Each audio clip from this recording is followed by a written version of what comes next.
Coming up on Now See This. An accident in the Australian air sends two men tumbling down under. It goes from nice and sedate to... There's a global used car sale where the deals are hot, hot, hot.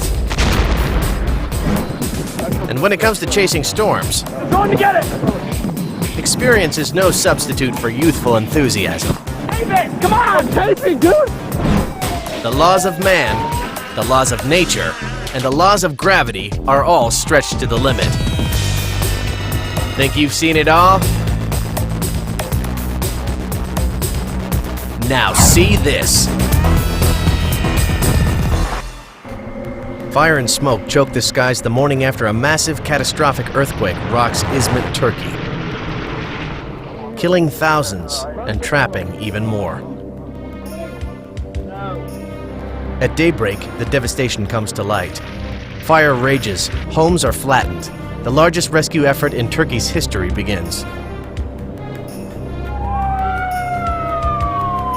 Emergency personnel from all over the globe have come to help, including some of the world's finest. They're down in here right now, and we have one up here. A renowned search and rescue team from Fairfax, Virginia has rushed to the scene. They set up a command post and immediately hit the ground running. It's been 2 days since the quake, but many of these rubble heaps are still hiding living victims. Determining which ones to search is an overwhelming task for team leader Dan Bickham. In every direction you look, there was a collapsed structure, and some of them look like just big rubble piles. They press on, never knowing that they are working towards one rescue attempt that will test the limits of their skill, endurance, and emotions. Once you get on the ground, we're ready to roll, regardless of how tired you are, and we're going to work as long as it takes to get live victims out. They work day and night, pulling people out of hell on earth. By day 4, there are fewer lives to save. But just as they reach the point of exhaustion, an urgent call goes out. Dan radios a crew to the side of a collapsed home where a young boy is heard crying.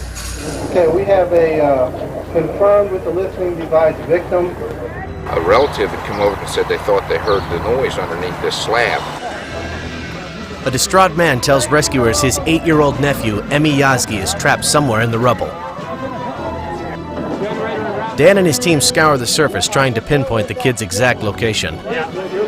But the rubble pile is too deep for anyone to look through. They're running out of time. Dan calls for their only hope, a tiny camera attached to a 20-foot pole that can peek and listen for potential survivors. Okay, take that camera and rotate it around this way. 22-year vet Tommy Griffin is called on to operate the search cam and find the boy who's been trapped for 4 days. Take it down, take it down, take it down. What he sees takes his breath away. I stuck a search cam in the hole and actually saw this 8-year-old boy laying in his bed, and the only thing holding this slab up was the posts on the bed. Little Emi is sandwiched between 2 concrete slabs, but he's alive. Getting to him looks easy, but the picture Tommy's seeing tells him that his colleagues must move gingerly. A slight shift in the rubble could crush young Emi. Once we did start our cutting operation, there was quite a bit of dust being generated. I could see that, he was inhaling this dust. Tommy has seen it all, but this rescue has him fighting back tears. The helpless boy reminds him of his own son. It kind of hit home a little bit. He had been in there for 4 days. The biggest thing I was concerned about was dehydration. Emi hasn't had any food, water, or human contact for 4 days. There's no telling how much longer he'll hang on. We were trying to make sure that he didn't get any more scared than he already was. They dig a hole just wide enough for one of their smaller rescuers to crawl inside. Everyone holds their breath. And then, a moment of pure relief and joy. Little Emi is lifted up and out of harm's way. It was like a human chain where we passed the boy out of the hole up to the waiting ambulance, and I think everybody got a chance to get their hands on him, and it was really kind of a rewarding experience. But as rewarding as it is for them, it doesn't compare to the enormous joy and gratitude the boy's uncle feels. It was a real nice feeling when we brought that little guy out and he wasn't hurt, and found out that a couple hours after they had gone to the hospital and been rehydrated and fed, he was out playing soccer with his cousins. Emmy was one of the lucky ones. The quake, which measured 7.8 on the Richter scale, injured almost 30,000 and cost 6,000 their lives. But those numbers would have been higher if it weren't for the team from Fairfax who crossed borders and went beyond the call of duty. It was pretty exhilarating, that particular mission, in particular because we had some saves, and I felt really good about it when we got home. Most college guys have only one thing on their minds. We gotta go! But not these boys. They have their heads in the clouds. Please! We're begging. Oh my God! We're begging. These University of Oklahoma meteorology students are serious storm chasers. And their adventures take them into some pretty dangerous situations. Oh my God! It's just stars! Their leader is Reed Timmer, drawn to storm chasing by a movie, but now he's living the reality. I saw Twister and I realized just how exciting storm chasing could be, and I thought that it fit my lifestyle perfectly. So that's why I came to Oklahoma to study meteorology and chase tornadoes. Reed and his friends couldn't have picked a better place to do it. Oklahoma is in the center of America's Tornado Alley, and every spring, it's Twister Central. Got it! The rush is amazing, just having Mother Nature go medieval on you and just feeling the power of being right there next to a tornado. And getting next to a tornado means being close enough to actually experience the wrath of nature in a way few live to tell about. Careful, Aaron. Careful, slow down. Don't get too close. We could feel the warm, moist air right next to it. And you could hear it. It sounded like a waterfall. Like you could actually hear the tree limbs snapping. You could smell the deciduous leaves that were torn. They've chased the wicked weather all through Oklahoma and Texas, watching it tear up fields We have a monster tornado! and tear down homes. That's a house. Oh my God! Oh no! That house is going. But they don't do this just for thrills. They also report tornado movements for the National Weather Service. But some think that's not a very smart hobby. What are you guys doing? We're meteorology majors. This is what we I don't do. care what you are. You're crazy. What you are. Got ham radios. We radioed in. We track it so we can warn people in the future. Yeah, I know that. The boys hope to have a long career in the field, if they watch their step. Live wires, Joel. Is that coming our way? But then again, the odds have been in their favor since the start.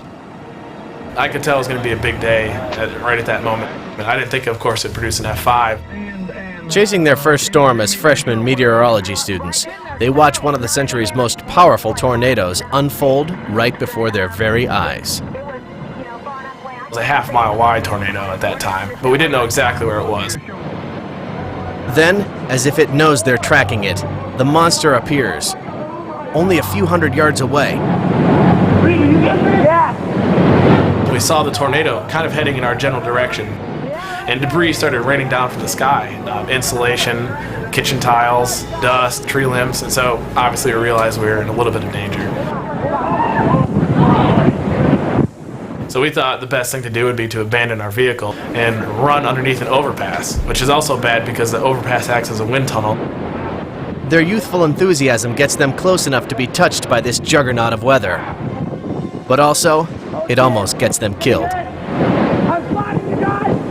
Reed, holding onto the camera, gets lifted off his feet. Oh my God. That was the scariest moment of my life. He regains his footing and runs to the edge to get a better view. I'm going to get it, Rick. Videotape me. I'm going to get it. I'm going to get it. Look at this. Right behind you. Oh,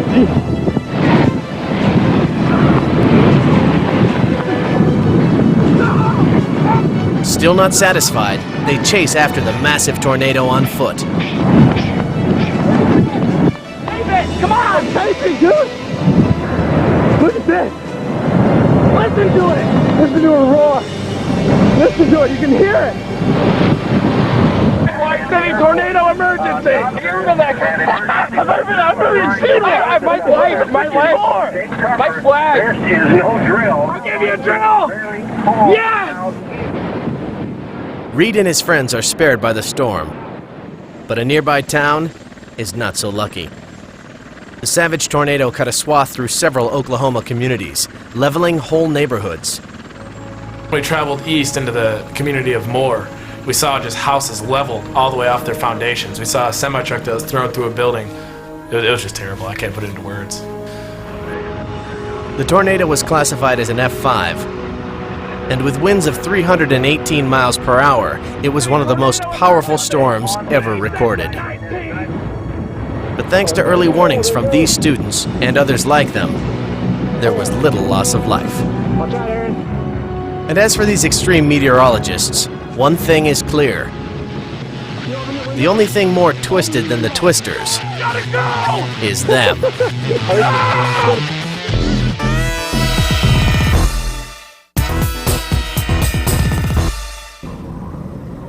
High above Queensland, Australia, a group of skydivers prepares to execute a dangerous stunt called a canopy rollover.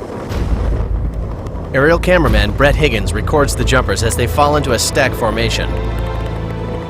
Never suspecting he is about to capture two of his best friends fighting for their lives. One by one, the top jumper swoops down to the bottom of the stack, where the jumper above him literally sits on his inflated canopy. It's a precarious game of airborne leapfrog that demands flawless execution. You got to have complete trust in the people you're jumping with, otherwise you wouldn't do it. Adrenaline junkie Archie Jameson flies down to the bottom of the stack and gets in position. But when it's teammate Wayne McLaughlin's turn to drop in, something goes terribly wrong.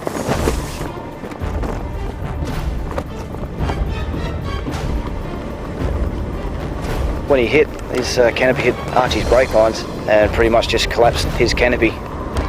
The two canopies become intertwined, and Wayne and Archie plummet toward Earth. As soon as I saw it, I knew it wasn't right. Helpless to do anything but to watch, Brett swoops down after his falling friends. I just spiraled down with them to try and keep up with them, but they have two canopies and they're just both diving away, so it was pretty hard to keep on top of it. The ground is coming up fast, and if Wayne and Archie don't untangle themselves quickly, they will land with a bone-crushing impact. Wayne finally manages to free himself. He dives away, leaving Archie entangled in the two chutes, alone. Brett keeps his camera on Wayne as he deploys his reserve parachute. Meanwhile, Archie is at the mercy of the collapsed canopies that spin him in dizzying circles. But at last, he cuts himself loose.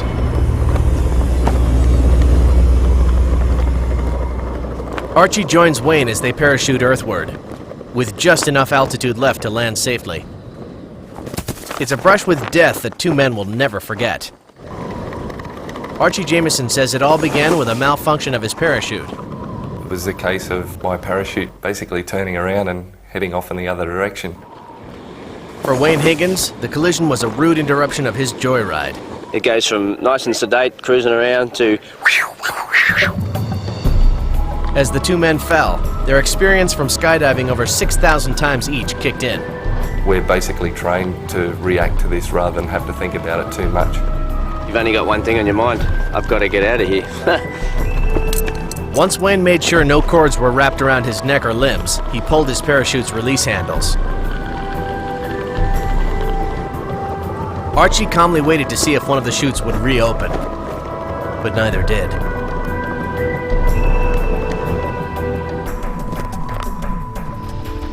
These guys spend their lives leaping out of planes, so in their world, it makes perfect sense to simply chalk up this terrifying mishap to experience. It's not supposed to happen, but we're fully aware that it can happen. For Archie, it afforded him an unforgettable thrill. It was a good training exercise as well as being quite an adrenaline rush, if you like. Southern California freeways have seen this kind of thing before. It is a high-speed pursuit headed southbound on the 5. But few pursuits have ever been as frustrating as this one will be.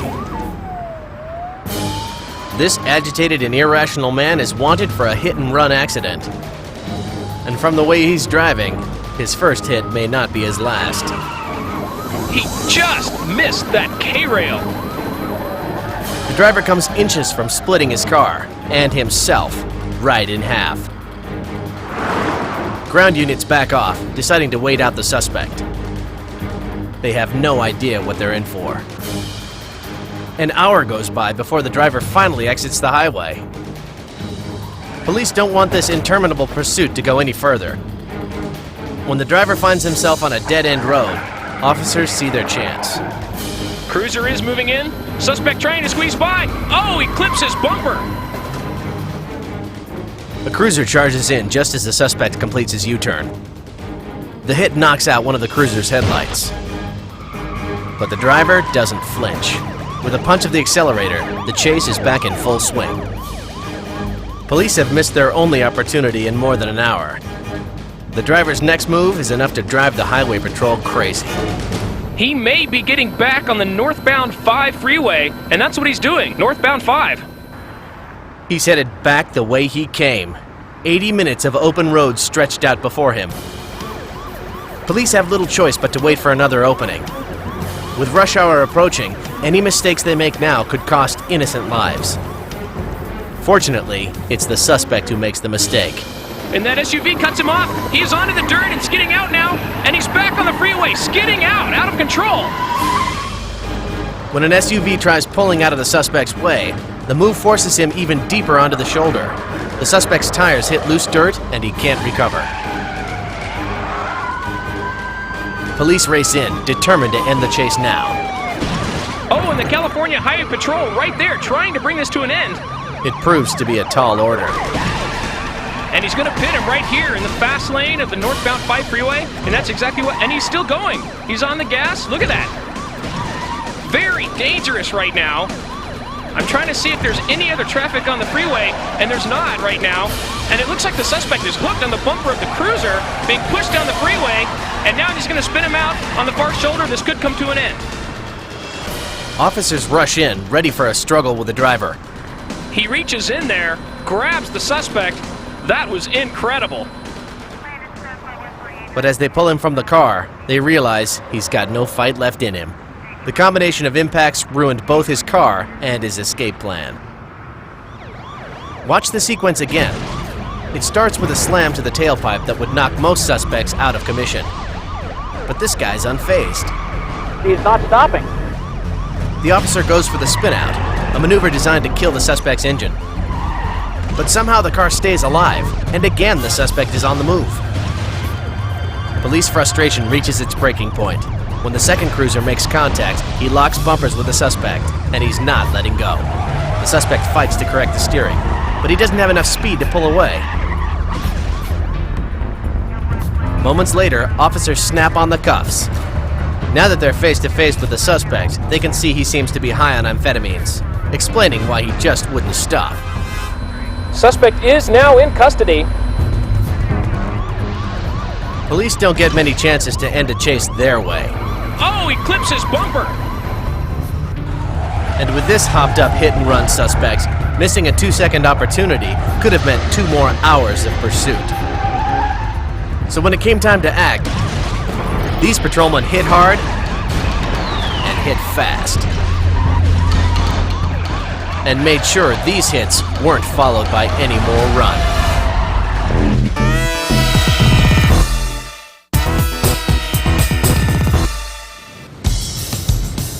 In Viña del Mar, Chile, 32-year-old Waldo Navarrete is about to bungee jump from a cage suspended high above the beach. As he steps to the edge, Waldo anticipates the exhilarating rush of air, followed by the life-saving pull of the bungee cord.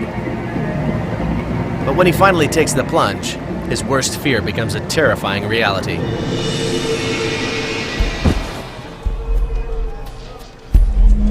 The bungee cord comes loose, and Waldo free falls 80 feet. He lands on the edge of the airbag, mere inches from solid ground. Incredibly, Waldo suffers only a broken collarbone. The fall could have been, probably should have been, far more devastating. But what went wrong in the first place? Bungee consultant Glenn Bruno analyzes the accident, beginning with how Waldo was attached to the bungee cord. The two main attachment points are first and foremost the ankles. The other attachment point is usually made on a cable attached to the crane itself. As Glenn watches the fall, the motion of the bungee cord is a dead giveaway of what happened. In slow motion you can see there's no tension at all and the top of the cord's coming down. So there was no attachment made on the cage itself. Attaching the cord securely was the responsibility of the bungee crew. They started to attach it somewhere in the cage and they didn't complete it, and it just came out. It was definitely human error that caused this accident. The crew's error sent Waldo Navarrete on a potentially deadly plummet. At this height, they're going to be hitting about 45 miles per hour when they hit the bag. The airbag definitely helped him not break his neck or die. Perhaps now the bungee attraction's owners will realize that they have their clients' lives literally hanging by a thread. And it's up to their crews to keep these people safe. Every accident that I've investigated, the end result was human error. I've never seen an equipment failure. Whether it's a pickup in Palmdale or a Chilean cop under siege, or a Seattle freeway fire, cars and flames are a combustible combination. Palmdale, California. The owner of this pickup truck has seen his precious vehicle vandalized several nights in a row. Tonight, he sets up a security camera to catch the vandal red-handed. Little does the truck owner know, his camera's about to record more than he bargained for. Once the vandal decides the coast is clear, he crouches down and lights a Molotov cocktail. He heaves the flaming bottle at the window, but it just bounces off. Now he's getting anxious. On his second try, the delinquent throws the bomb harder, but he's too close to impact and gets a face full of instant justice. Now, not only is the vandal caught on tape, he's caught on fire. While the camera's footage did lead to a conviction, it still didn't prevent the owner's truck from being damaged. The only real way to protect your vehicle is to be on the scene. Santiago, Chile. A peaceful protest turns violent by nightfall. As a police vehicle gets caught in traffic, it is pelted by protesters throwing rocks and bottles. One of the officers jumps out, just as a Molotov cocktail flies in. Then he does the unbelievable.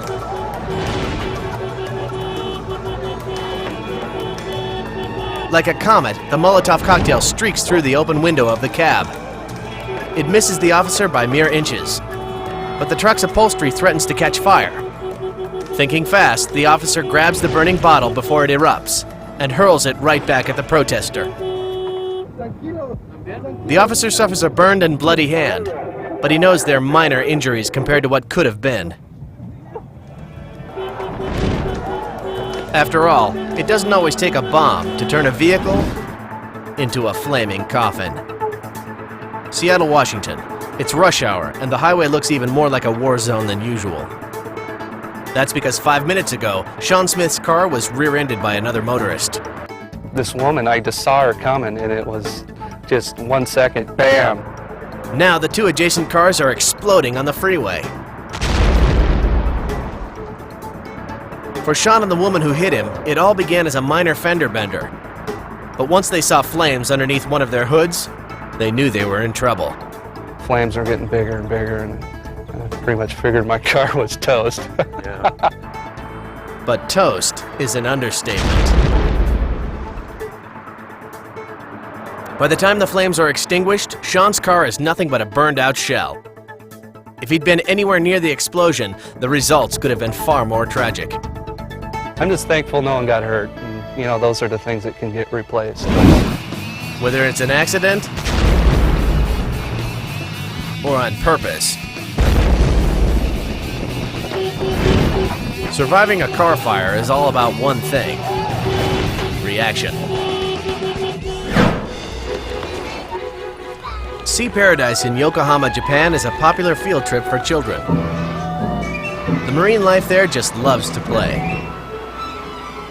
And some of the marine life loves to play music? That's right, it's a sea life serenade, and young visitors can't get enough. The backup singers are beluga whales, who make a humming sound by vibrating their foreheads.